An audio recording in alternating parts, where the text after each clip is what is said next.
Mais uma terça-feira e com ela um outro episódio aqui do podcast da Jobs to be Done Plus. Eu sou o Pedro Vargas e não tô sozinho dessa vez também. Quem tá comigo é o Nico Sala, argentino, vocês vão ver pelo sotaque da nossa conversa gravada. E ele conta um pouco da história dele como empreendedor, uma pessoa que teve uma startup que chegou aí pro Silicon Valley, não deu muito certo e voltou para a Argentina. Agora ele está no Brasil trabalhando diretamente com Jobs to be Done, Design Thinking e produto. Beleza? Esse foi um episódio que foi uma conversa gravada de fato, então vocês podem ouvir alguns ruídos, algumas coisas. Desconsiderem, foquem bastante no conteúdo que está muito massa. Vamos lá então, fiquem aí com o episódio de hoje. Bom, então para a gente começar bem esse episódio de hoje, queria que você, Nico, se apresentasse para a gente, pode ser? Sim, meu nome eu sou Nico, eu sou originalmente estudei advocacia, mas depois me formei em propriedade intelectual e virei empreendedor já faz uns 10 anos, mais ou menos. Atualmente sou um cara bem apaixonado por compreender a lógica de consumo e nesse caminho gosto muito de aplicar a teoria de Jobs to be Done no meu trabalho do dia a dia e no geral sou bem interessado por as técnicas de design thinking, desenho de produtos e sei lá, todas as metodologias de research que existem eu gosto de conhecer mais e mais. Boa, cara. Para quem está ouvindo agora e não conhece bastante do que a gente já escreveu nos nossos textos, enfim, o Nico trabalha comigo na Nuvem Shop, dentro da área de pesquisas. Então, vocês perceberam que ele é argentino aí, não está com sotaque 100% brasileiro, mas já é quase um brasileiro aí. Nico, antes de você fazer parte da equipe da Nuvem Shop, você teve alguns desafios anteriores, né? E aí, queria que você contasse para a gente um pouco da sua história de antes. Você chegou a abrir uma startup? Como que foi isso?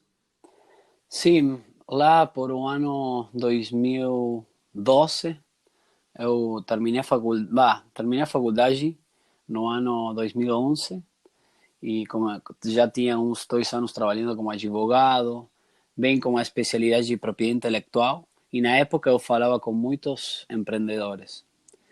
E eu sempre tinha esse mindset de empreender alguma coisa, gostava muito da tecnologia e tinha feito alguns empreendimentos quando eu era mais novo, mas chegou um dia, estava falando com os empreendedores e me contavam toda essa aventura que é empreender, as coisas que tinham logrado e tudo mais. E esse dia eu decidi, foi lá por o ano 2012, que eu ia ser empreendedor e em tecnologia, mas era advogado, nada a ver, né? Mas Nada a ver, cara. Por que isso, essa paixão por tecnologia, assim? De onde surgiu isso? não sei, eu estava bem interessado por a tecnologia porque eu lia muito sobre as coisas que aconteciam nos Estados Unidos, no Silicon Valley, com os empreendedores, aquela revolução, né, com o Facebook. Uhum. Isso me gerava muito interesse, mas eu tinha uma estrutura mental, tipo, que eu achava que isso não era um caminho para mim. Mas em um momento eu falei, não, eu vou escrever minha própria história, não quero escutar mais histórias de caras que estão empreendendo, criando coisas, então vou começar. E aí foi que pedi, não, renunciei, não se fala, tipo, pedi demissão do meu trabalho Uhum. e comecei a participar de eventos empreendedores em muito lugar. Aí comecei a conhecer pessoas e aí, de tanto participar desses eventos e tudo mais, conheci alguns desenvolvedores e comecei a trabalhar em uma ideia de um produto que na época era como um WordPress para mobile.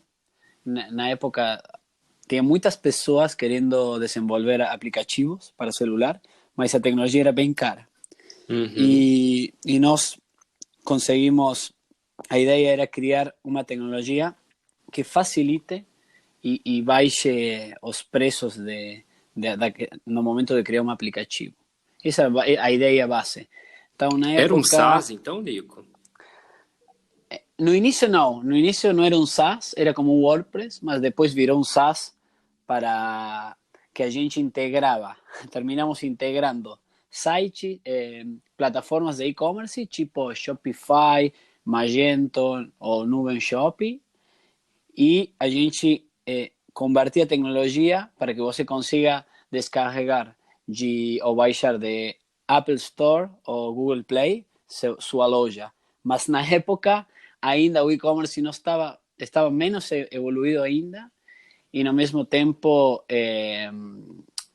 eu acho que não era uma oportunidade, né? Era um mercado bem pequenininho, mas a gente estava tipo lançado já. Uhum. Bueno, na timeline seria tipo, a gente começou com esse WordPress para mobile.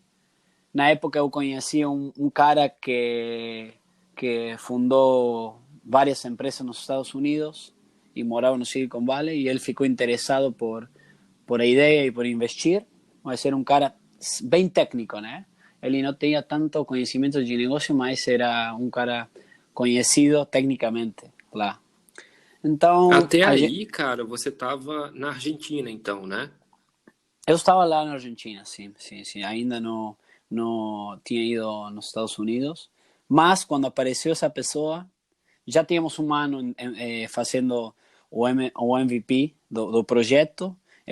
Na época, eu fui a trabalhar a uma empresa construtora na área de vendas para Caramba. financiar o projeto, e tinha Hum.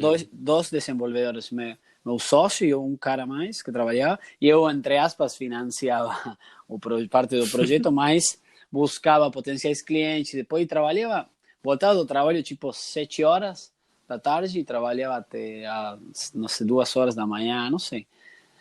E aí, depois de primeiro ano, que a gente já tinha um MVP, apareceu um potencial investidor, esse cara dos Estados Unidos, e ele falou, ok, eu gosto da ideia, mas eu quero investir em uma empresa.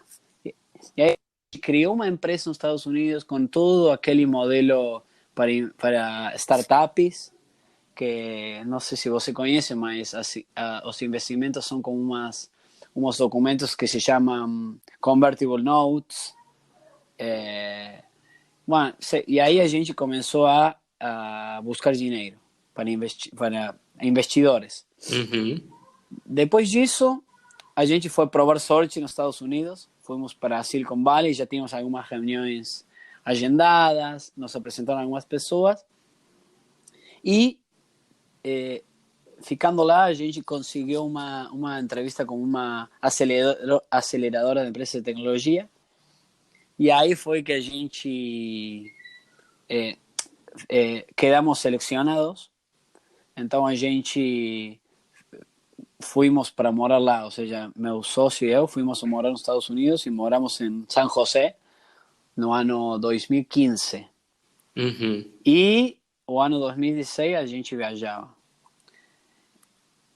Para resumir um pouco, a gente não tinha muita experiência, e terminamos fechando a empresa no ano 2016, porque não tínhamos mais dinheiro, não conseguíamos clientes, e a verdade foi um golpe, como empreendedor, foi um golpe bem duro. Muitos anos de sacrifício, mas não deu certo. E a partir desse momento, como eu tive a segunda mudança na minha vida, sobretudo o jeito de pensar as coisas, os negócios e tudo mais. Uhum. E aí, quando você fala golpe, você fala mais relacionado à frustração, né?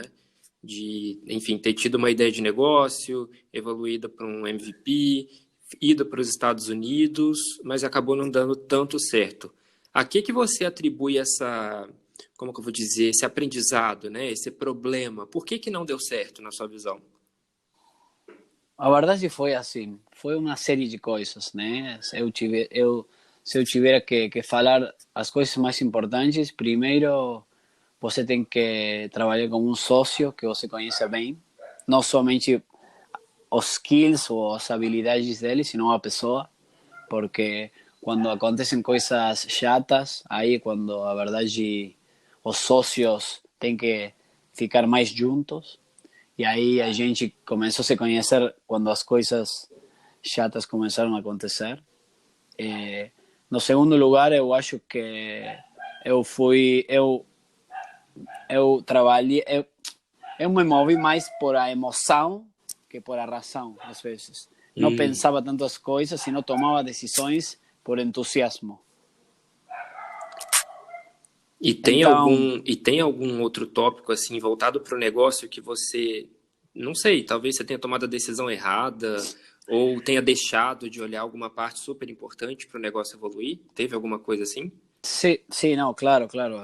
E o mais importante de tudo foi quando eu fechei a empresa, eu comecei a fazer uma retrospectiva para tentar Clássico, né? entender, sim, por que foi que não deu certo.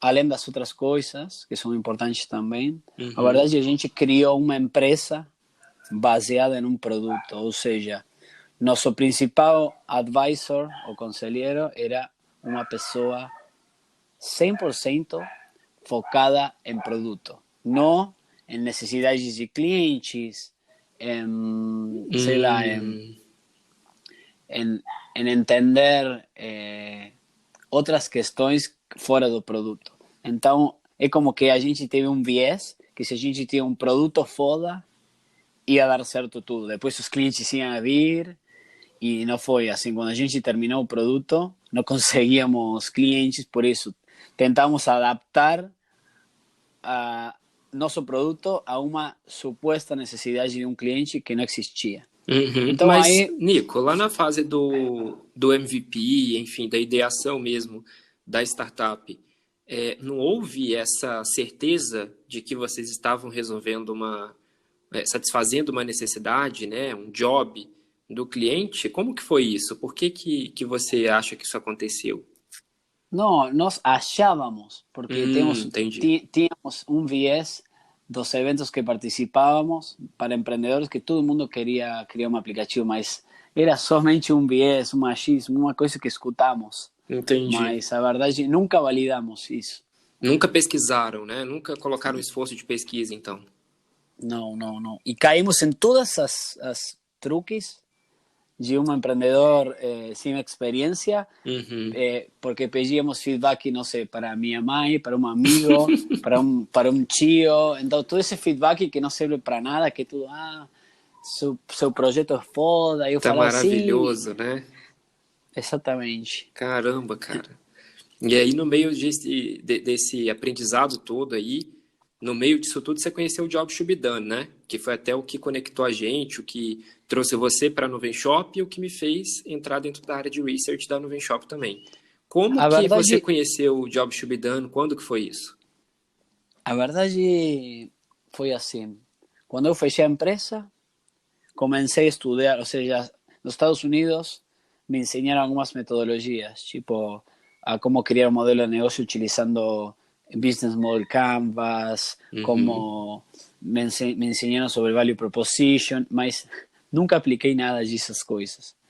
E eu comecei a estudar essas metodologias, a verdade, porque fiquei interessado.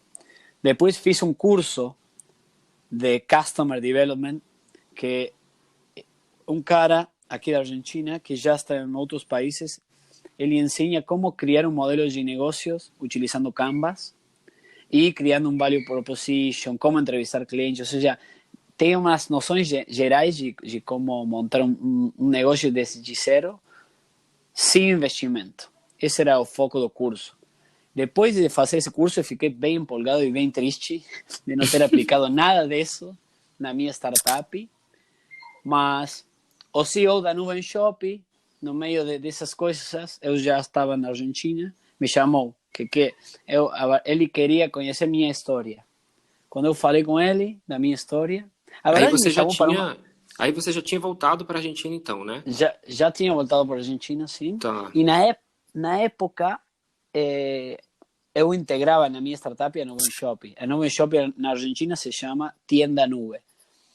E aí o CEO da empresa me chamou, eu não sabia para quê, eu queria vender minha plataforma, não sabia para que era. E ele, a verdade, ele queria conhecer minha história. E quando a gente conversou várias vezes, e ele me falou se eu tinha vontade, eu gostaria de trabalhar na Nuvem Shop. E eu não sabia a verdade o que ia fazer na Nuvem Shop, porque a verdade é que eu não sou especialista. Na época não era especialista como é? Em nada, basicamente. Era um cara que conseguia fazer muitas coisas. Então eu Claro. falei para ele, você conhece seus clientes? Ele me falou, sim. Eu falei, a verdade, eu acho que não. E aí comecei a trabalhar, comecei a fazer entrevistas com clientes, a Você falou isso utilizar pro vários. CEO da empresa, então. Exatamente. Uma vez que comecei a trabalhar, né, já com mais confiança. E aí, em 3 meses, eu passei entrevistando clientes. Meus primeiros 3 meses. Eu entrevistei uns 100 clientes e comecei a utilizar algumas metodologias que eu aprendi. E já na época, comparando os dados com os resultados que eu tinha de clientes, com os padrões encontrados, já era bem diferente a proposta Claro. de valor da nuvem versus as coisas que os clientes precisavam. E aí começamos, foi todo um processo, e nesse processo, na Nuvem Shop, o head de produto me falou de Jobs to be Done, que eu na época somente tinha escutado Jobs to be Done, porque Jobs to be Done faz parte de Business Model Generation, Value Proposition Design, é utilizado para tudo, a verdade. Steve Blank, eu conheci Steve Blank, que falava de Jobs, mas eu não conhecia Jobs. Tá tudo E, conectado, né, cara? exatamente, ou seja, Jobs to be Done eu acho que é a base de tudo, porque você cria um modelo de negócios com um Business Model Canvas, por exemplo, depois você tem que separar segmento de clientes e proposta de valor, e dentro do segmento de clientes você tem que colocar os jobs deles. E essa parte eu não conhecia, nunca aprofundei. Eu diretamente fazia entrevistas depois de ter separado o Business Model Canvas, fazer a Value Proposition Design, mas os jobs para mim não eram uma coisa importante. Uhum. Até que eu comecei a estudar sobre Jobs to be Done. Eu comprei o livro de Clay Christensen, que se chama Comparing Against Luck, competindo contra a sorte. E isso Uhum. foi para mim meu primeiro realize Em sobre português, como. o título do livro é Muito Além da Sorte. Ok, legal. E esse livro para mim foi chave. Depois comecei a consumir conteúdo de Clay Christensen, que é um dos caras que virou famosa metodologia de Jobs to be Done. E aí foi o momento que tive tipo um switch na minha cabeça que Jobs to be Done era super importante. E aí foi que comecei a aplicar Jobs to be Done. Eu fiz um curso online dos caras de Rewire Group, que são Uhum. famosos, porque eles aparecem no livro de Clay Christensen. E através deles também conheci Intercom, que Intercom aplica muitos jobs. E a Uhum. verdade, pensei, isso faz muito sentido. Faz muito sentido aplicar Jobs to be Done. E já foi como que a metodologia mesma me levou a fazer melhores entrevistas, a analisar melhor as entrevistas, a apresentar melhor também. Ou seja, é um complemento super importante para criar uma proposta de valor, e mesmo quando você já tem uma empresa, para continuar para Uhum. terminar de entender se você está indo por o caminho certo ou não, ou está longe de seus clientes. Eu acho que Jobs ajuda tanto para o início de um projeto, como para uma empresa em andamento, para entender onde você está, quão longe ou perto está de seus clientes. Claro. Então, fazendo uma somatória assim, você está conseguindo, né? Conseguiu aplicar na Nuvem Shop ou na Tienda Nube lá na Argentina, o que você não tinha nem noção na época da sua startup, né? Totalmente. Ótimo, cara. E aí, se você tivesse uma dica, já caminhando para o final aqui da nossa conversa, para deixar para as pessoas que estão escutando esse podcast agora, ou que têm uma startup, ou que estão trabalhando em alguma startup, em alguma empresa, o que você falaria para essas pessoas? Eu falaria o seguinte: eu investiria 80% do meu tempo em entender problemas e em criar uma estratégia e o 20% na execução, no início, né, de uma startup. Uhum. Porque normalmente os empreendedores, eles têm muita energia, têm muito entusiasmo, mas ao mesmo tempo querem executar, porque acham que executando eles ficam mais perto de seu sonho, mais perto de criar um produto, e isso às vezes gera muito problema, porque tomar decisões por entusiasmados é complexo. Jobs to be done lo que ayuda es tipo a entender si realmente es una oportunidad allí ou não, se existe uma oportunidade ou não, e depois você cria uma solução. Mas Jobs, eu recomendo 100%. No início de um projeto, Pedro, se eu tiver que dar 3 dicas, são Uhum. as seguintes. Uma, se vai começar um projeto como um sócio, tem que realmente entender muito bem com quem você vai trabalhar. A segunda dica é, você primeiro tem que criar um canvas, porque em 9 blocos você consegue criar um modelo completo de negócios com segmento de clientes, proposta de valor, custos, serviços de terceiros que você vai precisar com tudo, pelo menos o básico. E depois disso, separa segmento de clientes e proposta de valor, e aí começa com as entrevistas, e aí começa a aplicar jobs. Depois de falar com, sei lá, 10 potenciais clientes, o que você achava eram seus potenciais clientes, você volta e modifica todo esse canvas que de nada vai servir. Porque Steve Blank fala, não existe uma startup ou um negócio que vai ser feito desde zero que resista o primeiro contato com o cliente. Ou seja, você vai modificar seguramente tudo o seu canvas inicial, mas isso é uma boa notícia, que você já começa a estar mais perto dos seus clientes.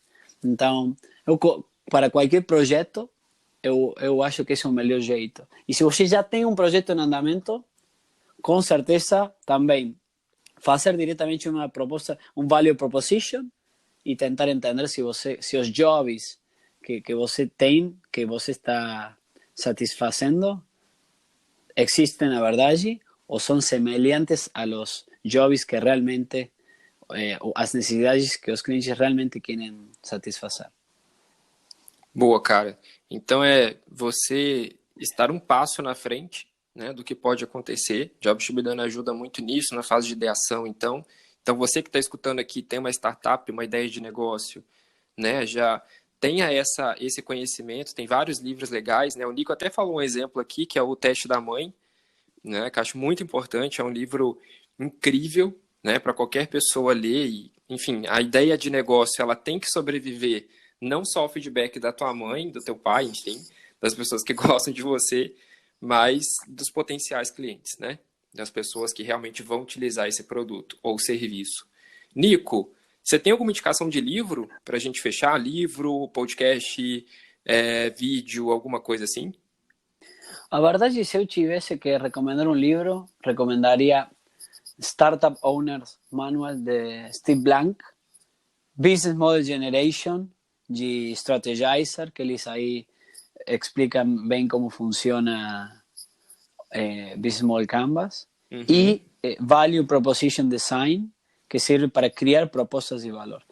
Mas, às vezes, tanto livro termina como atrapalhando também um pouco, porque você tem que dedicar muito tempo para isso. Então, minha dica seria que vejam primeiro alguns vídeos sobre Value Proposition Design, diretamente, sobre Business Model Canvas e sobre Jobs to be Done.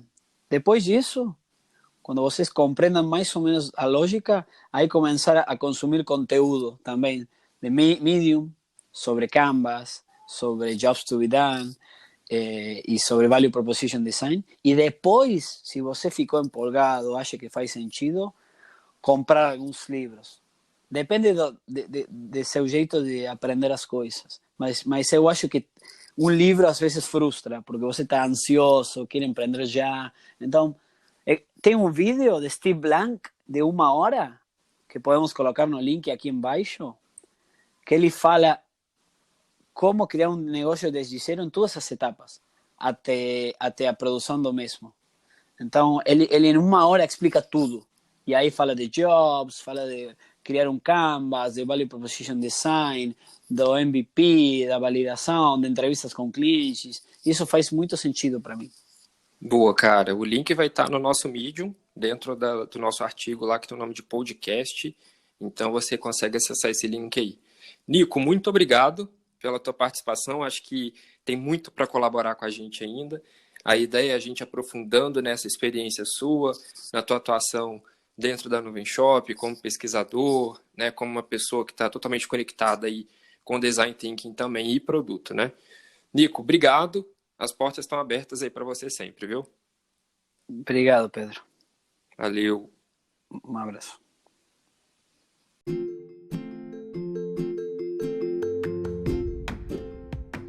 Então aqui se encerra mais um episódio do podcast da Job Should Be Done Plus. Esse episódio foi recorde de tempo até agora, né? Mas é claro que a gente não queria que nenhuma parte dessa história incrível do Nico ficasse de fora. E você pode continuar conversando com a gente, consumindo os nossos conteúdos pelo Medium. É só você acessar jtbd.plus no seu navegador, ou lá no Medium procurar por JTBD+, com sinal de mais, tudo junto. Da mesma forma, você encontra a gente no LinkedIn e no Instagram somos JTBD Plus, tudo junto. A gente ainda vai começar a divulgar algumas coisas por lá, mas você já pode seguir e deixar tudo prontinho para receber nossas novidades. Beleza? A gente segue e então até a próxima semana.